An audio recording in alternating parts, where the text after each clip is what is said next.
It is time for another edition of Mantra Monday. It is Monday, October 11th, and we are continuing our study of the characteristics of King Puranjana in the Srimad Bhagavatam, Canto 4, and we've gone all the way up to verse 30. We covered a lot of different verses last week. So, as always, or as usual, the Sanskrit description is there for you. The Sanskrit and the transliteration is there for you. So if you want to follow along, you can follow along. Also, in the chat box, you're going to notice that there are some different announcements going on. This is the 13th anniversary year of Yoga on the Dance Floor. And I've got a lot of cool things coming up for you. I've got some surprises, which if you want to have a surprise, you need to be on my mailing list for that. So the people that are on the mailing list are going to be privy to something very, very, very, very cool. However, what I just put in the chat box is the unseen footage that I have discovered laying around on a hard drive literally for the past 13 years. So this is some stuff that at the time I didn't appreciate, but that I was told by Tom Glide that I would be happy to have one day. And it turns out Tom Glide, who is the producer and the composer of the music on Yoga on the Dance Floor, very talented, along with some of our friends like Eve Azariat, who made some contributions, and yours truly, who curated the material and also has some songs on there, and also in English. And then also with our friend Mike McHugh, told me that I would be happy to have it, and he was right. So if you look over here in the chat box on the screen, you're going to see all the events that are coming up starting on October 20th, 2021. So unseen footage. Also, Thursday, there's going to be a full show, well, at least a full show for an hour and a half. If we were in the club, it would be more like 3 hours. And it's going to be at 4 p.m. Pacific Standard Time and 7 p.m. Eastern Standard Time, since a lot of y'all on the West Coast have requested earlier events. And then Saturday, there's going to be a repeat of that show. So we've got at least 3 things coming up. And then again, if you're on my mailing list, then you've got some extra special surprises before anyone else gets that. Okay, so let us get into it for today. All right. I see someone's watching. And, all right, let me see if I can share this. Let me see if I can share this restream over into the private Facebook group, which is what I was trying to do here. Yeah. Let me see if I can do this. Well, if you're in the private Facebook group and you are looking at this, then you know that all you have to do is click on the event, and that will take you right to the live video. Okay. Hopefully you are seeing this. Technology. Okay. Let's see if we can. I'm gonna try this one more time and see if this is going to work for my people. Let us see. Let us see.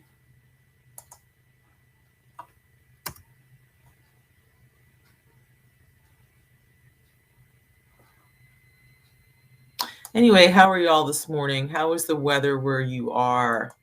Here, we've had some interesting weather where it's been cold, and then it's been extremely hot, and then it's cooled down again.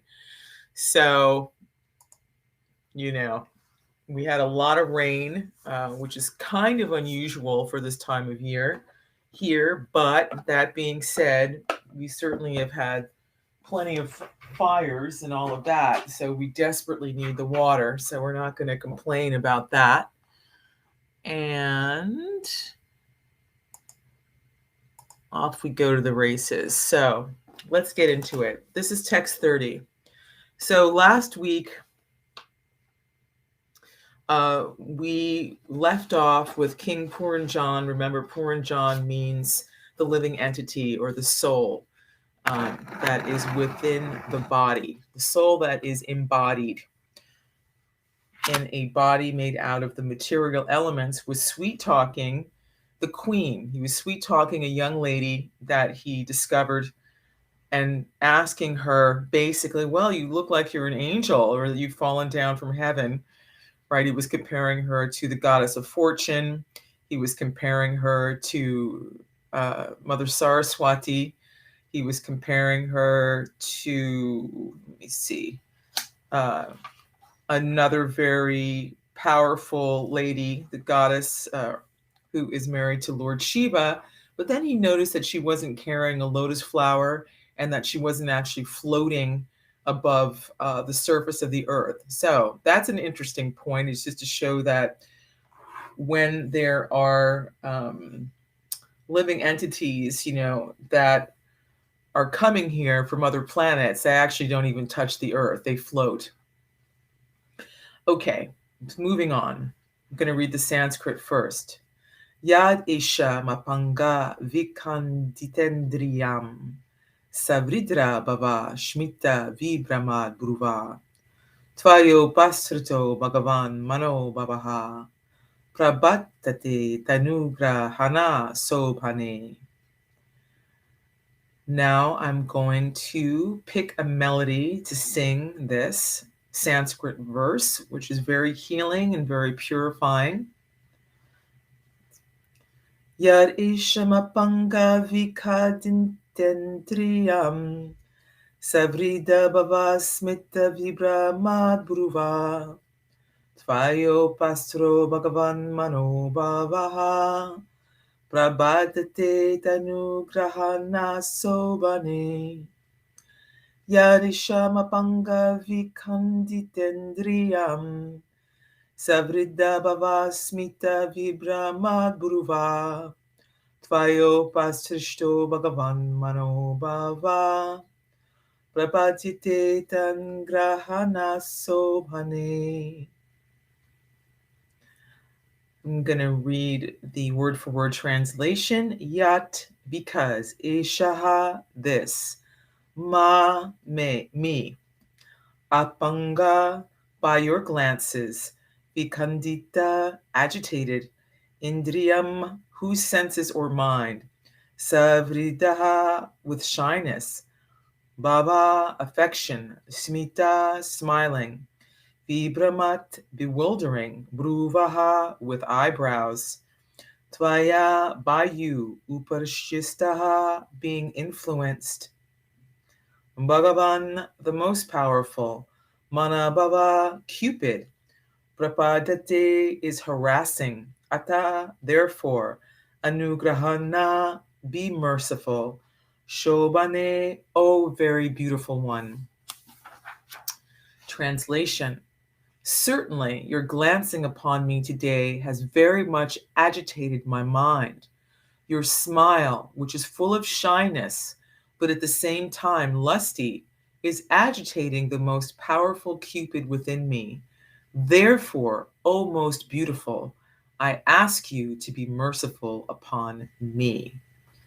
So once again, in this allegory that Narada Muni is explaining to Maharaj Parshini-Barhishat, he's really just laying bare the way the mind, the way the soul that's embodied is pulled by different desires for sense gratification. And of course, here in the material world, what is very, very prominent is sex life, is sex desire. It's what keeps us here, actually.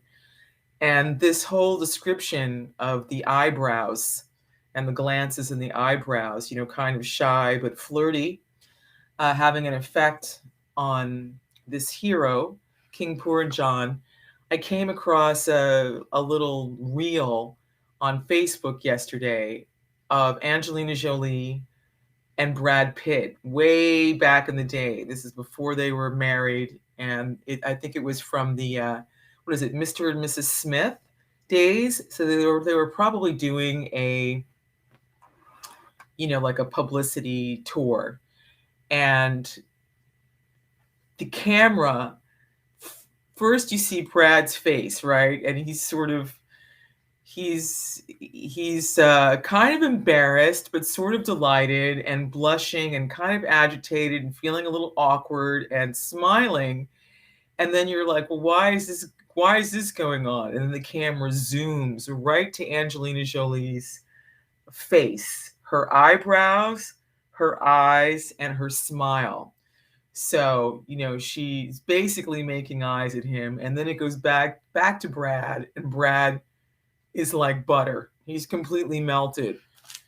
So this is a very, again, in the mechanics of how things work in the material world, this is just a very clear breakdown, and you can see it for yourself, and you may have even used this technique yourself when you wanted to attract someone to come over and speak to you, or if you were flirting with someone. Purport by A.C. Bhaktivedanta Swami Prabhupada. Everyone has lusty desires within, and as soon as one is agitated by the movement of a beautiful woman's eyebrows, the cupid within immediately throws his arrow at the heart. Choom. Thus, one is quickly conquered by the eyebrows of a beautiful woman. When one is agitated by lusty desires, excuse me, I got some flowers here from the farmer's market yesterday, and I think I may be a little bit allergic to the pollen. Excuse me. When one is agitated by lusty desires, his senses are attracted by all kinds of vishaya, enjoyable things like sound, touch, form, smell, and taste. So you will hear, actually, this is making me remember something else contemporary. If any of you are fans of Outlander, guilty as charged, yes, I binge watched Outlander. There's a scene where Roger finds himself a prisoner in the Mohawk settlement. And he is talking to another guy, another prisoner there, a priest who has had a relationship with an indigenous woman. They actually have a child, but because he's taken this vow, he's basically refusing to acknowledge or comply with the rules, and thus is going to be executed because of that, because he's basically broken a custom and a code.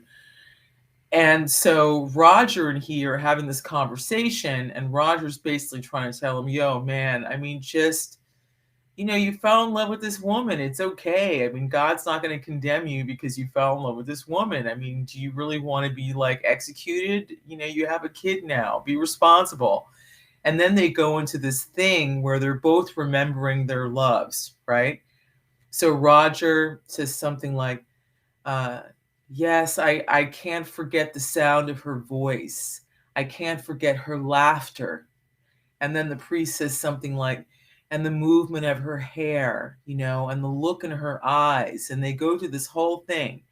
And that is the perfect description of what happens to the soul when they are materially, sexually attracted to the opposite sex. Of course, it could be a woman may be thinking maybe of some other things. She may be thinking of the man's arms or his chest, or maybe she thinks of the sound of his voice or the way, he strokes her hair, or, things like this. So this is, this is science. This is spiritual science. Moving on. These attractive sense objects oblige one to come under the control of a woman. In this way, the conditional life of a living entity begins. Conditional life means being under the control of a woman, and certainly the living entity is always at the mercy of a woman or a man. Thus, the living entities live in bondage to one another, and thus they continue this conditional material life illusioned by Maya. Okay, so that being said, if you're married or if you have a domestic partnership, there should be the healthy ghost of attachment, as Prabhupada used to say, in that relationship, because, of course, the ashram of marriage, ashram means to give shelter, means that, we acknowledge that we have wandering senses, we have wandering eyes, but if we take shelter of each other in that way, and you're suitably matched, which means you're suitably attracted to each other, then that protects, the idea is that offers protection to the spiritual aspirant from just kind of going here and there and, basically wasting your energy and wasting your life in so-called enjoyment, always being with a different cheval, with a different racehorse, right? That's the idea. So each of the ashrams are there to afford us shelter as we try and make progress in spiritual life. And of course, these ashrams are different depending on our age. In other words, depending on what stage of material manifestation of the physical body that we were in. So what is it? Dehinosmin, komaram yovanam. Okay, komaram yovanam. So when we are a child, when we are a small child, we are taking shelter of our parents, right? We were living under their protection and their shelter. Then in the Vedic system, when one becomes 5 years old, one is meant to live at the place of the guru and learn at a very young age, how to begin to control one's minds and senses and impulses, anger and lust and all these different things, and actually render, menial service to the guru, right? In India, these sages would be living in the forest. So the young students, they would go collect firewood for the teacher, perhaps go fetch water, these different things, and just spend some time in those early years learning basic sense control and getting a basic impression, upon the heart on how to be a master of one's own senses before moving on to other stages of life where you really need to have control, now where you really need to have your shit together. So some people would just stay in the ashram of brahmachari, which means that you become you're a celibate student, right? Not like here where everyone's obsessed with dating and all these other things. You become a celibate student. Some people would stay that way because that was really their calling. But most people would graduate or move on to married life, the grihasta ashram, which is what I've just talked about, and stay in that relationship until moving on to a ashram called vanaprastha. Vana means forest. So back in the day, when things weren't polluted and crazy the way they are now, a retired married couple would actually go and live in the forest together and spend their retirement years not going on cruises and things like that, but actually spending the last time as they knew death was approaching in renunciation and actually studying the scriptures and just becoming more simple. It's a natural feeling that when you're going to retire, you start giving away things and getting rid of things and downsizing. So you could say that this Vanaprastha ashram was the ultimate downsizing while people were basically preparing to leave the body, at the moment of death. So they've already gone through raising the kids, accumulating wealth, giving in charity, holding weddings for their children, having lots of clothes, all that kind of stuff that you go through naturally through the different stages of life. Okay, but here, it makes the point that once again, that as living entities, we live in bondage to one another because we're going through the cycle of birth and death. It's very interesting. I think this point is very interesting, actually, because it's sort of, to me, it makes me think about, what does it mean to have a soulmate? What does it mean to come back again and again, and maybe to try and accomplish something that you didn't accomplish, the first time around? There's things to be said to that. But I guess the point is to always keep your eye on the prize. If you are fortunate enough to come in contact with this knowledge, which is very, very, very rare. I mean, you guys hear me talk about sometimes about, for example, Dolores Cannon, or even in the Srimad Bhagavatam, she talks about people remembering past lifetimes, not just on this planet, but on other planets that have totally different atmospheres, where they had different kinds of bodies, different kinds of lifespans, different kinds of mentalities and goals. There's actually a whole section of the Bhagavatam that gets a little bit into that, what it's actually like on different planets, and the kinds of even devotional service that is performed on those planets. But here on this planet, we can see that there's so many different types of bodies. And so the living entity is wandering. We are wandering and wandering and wandering through this vast material universe, basically just trying to be happy. We're all trying to find a situation where we can do what we want to do forever, right? With the people that we like, or maybe we don't want to be around people, or whatever it is, forever. But there's always a disturbance that comes, and we have to move. And of course, that ultimate disturbance for us is death, So we have to change our consciousness. Okay, I'm going to read text 31. Tvad ananam subru sutaralochanam vyalambi nilalaka vrinda samvritam unya me darshaye valgu vachakam yad vridaya nabimukam suchismite.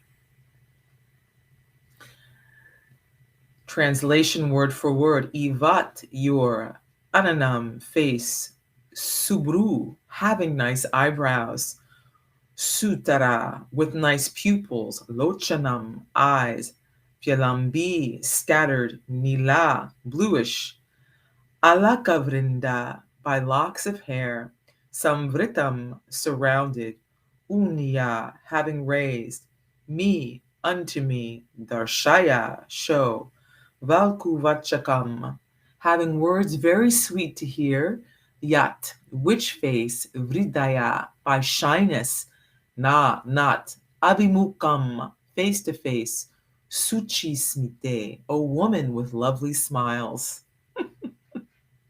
Translation: my dear girl, your face is so beautiful with your nice eyebrows and eyes, and with your bluish hair scattered about. In addition, very sweet sounds are coming from your mouth. Nonetheless, you are so covered with shyness that you do not see me face to face. I therefore request you, my dear girl, to smile and kindly raise your head to see me. Okay, so King Puranjana's getting bold now, right? Now he's really trying to reel her in. Okay. Purport: such a speech is typical of a living entity attracted by the opposite sex. This is called bewilderment occasioned by becoming conditioned by material nature. When thus attracted by the beauty of the material energy, one becomes very eager to enjoy. This is elaborately described in this instance of Puranjana becoming attracted by the beautiful woman. In conditional life, the living entity is attracted by a face, eyebrows or eyes, a voice, or anything. In short, everything becomes attractive. When a man or a woman is attracted by the opposite sex, it does not matter whether the opposite sex is beautiful or not. The lover sees everything beautiful in the face of the beloved, and thus they become attracted. Right? Beauty is in the eye of the beholder, in other words. This attraction causes a living entity to fall down in this material world. This is described in Bhagavad Gita 7:27. Icha dvesha samatena dvandamohena bharata shardavabhutani samoham sargayanti parantapa. O Skyan of Bharata, Arjun, O conqueror of the foe, all living entities are born into delusion, overcome by the dualities of desire and hate. Opposed to this avidya is real knowledge. Sri Ishipanishad distinguishes between vidya and avidya, knowledge and ignorance. By avidya, ignorance, one becomes conditioned, and by vidya, knowledge, one becomes liberated. Puranjana admits herein that he is attracted by avidya. Now he wishes to see the complete feature of avidya, and so requests the girl to raise her head so that he can see her face to face. He thus wishes to see the various features that make avidya attractive. Text 32. Narada uvacha itam puranjanam nari yachamanam adiravat abhyanandata tam viram hashanti vira mohitaha. Let's read that again. Narada uvacha itam puranjanam nari yachamanam adiravat abhyanandata tam viram hashanti vira mohita.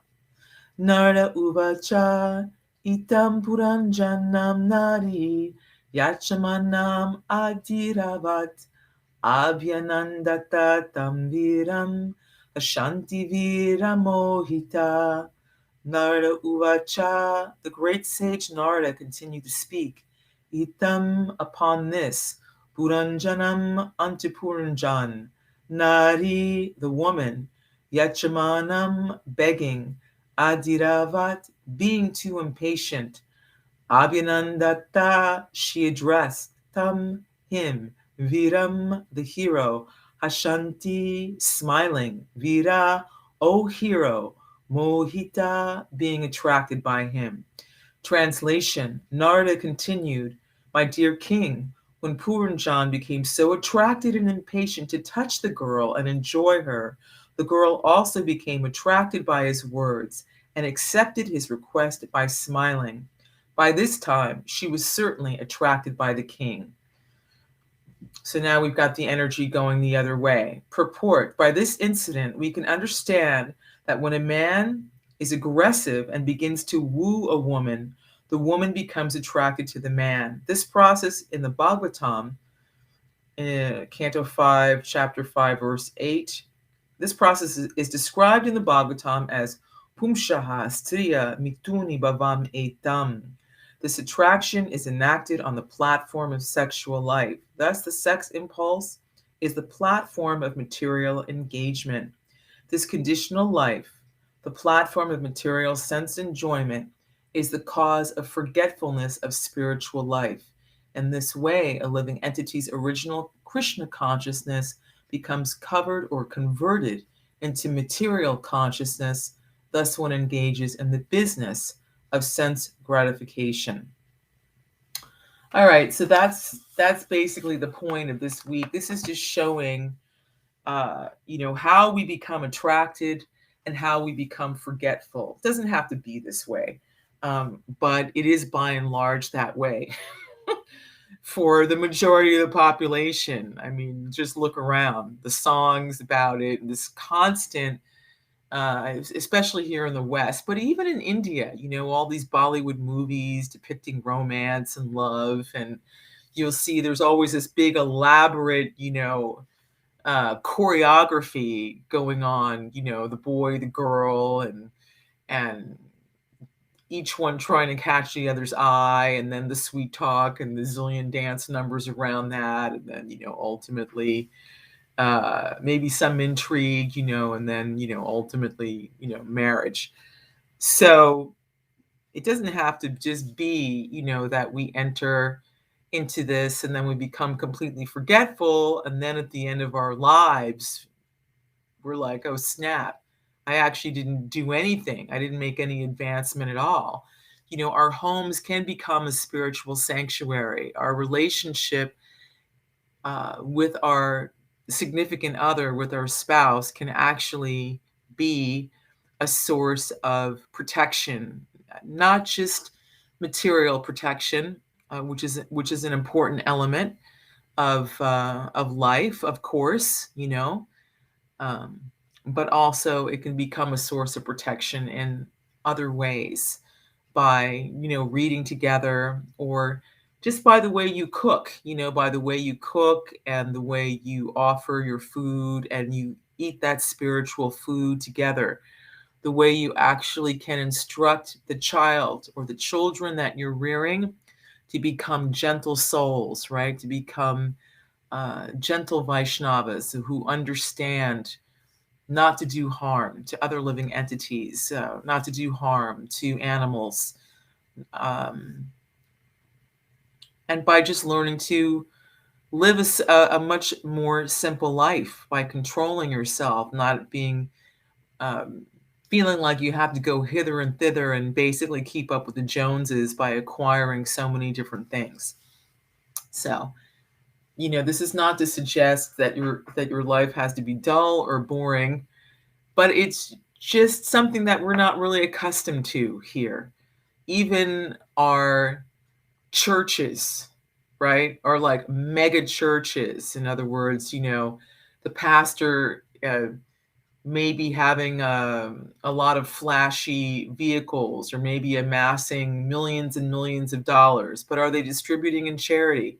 Are they helping the poor? Are they helping those less fortunate than them? Around here, there's a huge church up the street. There's never anyone in it, and there's never any kind of outreach programs going on at all, and it's basically a real estate investment, for this organization.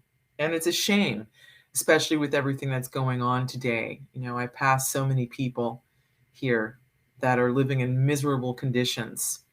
So there you have it, my friends. That is really it for today's Mantra Monday. It is 8:33. Unless someone has a question that they want to ask me. Does anyone have a question? Hey, Cynthia DeMoss. Nice to see you. If anyone has a question, let me go over to the Facebook page, see if anyone's got any questions there. Anything that anyone wants to ask, or any comments that anyone wants to make. I don't see any comments. But let me see. Let me look over here. Let me see. Yeah, we're definitely going to have a cooking demo this Wednesday. Well, I guess I might as well talk about that.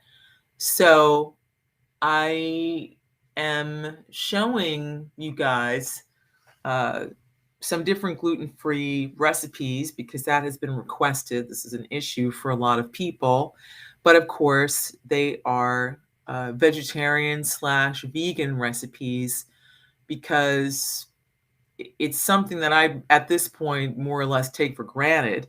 And it dawned on me that no, a lot of people don't know how to do this. So it's fine to give a Mantra Monday class every week, but what about introducing different aspects of the lifestyle? So this week, it's going to be a dish that is made from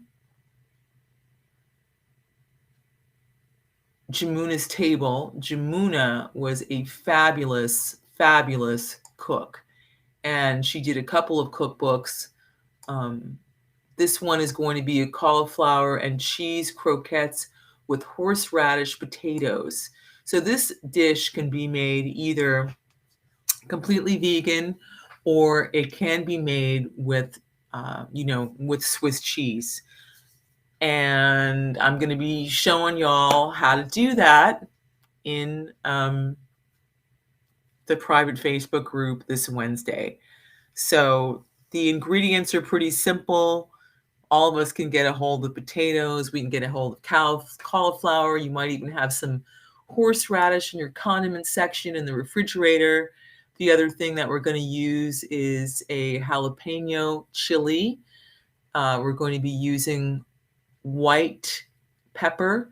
We're going to be using some curry powder, actually made with curry leaves. We're going to be using some coriander. You're going to need some ginger. And depending on whether or not you're going to make this vegan or not, you're going to need either some tofu, right? Or you're going to need some Swiss cheese. So that's what's going on there.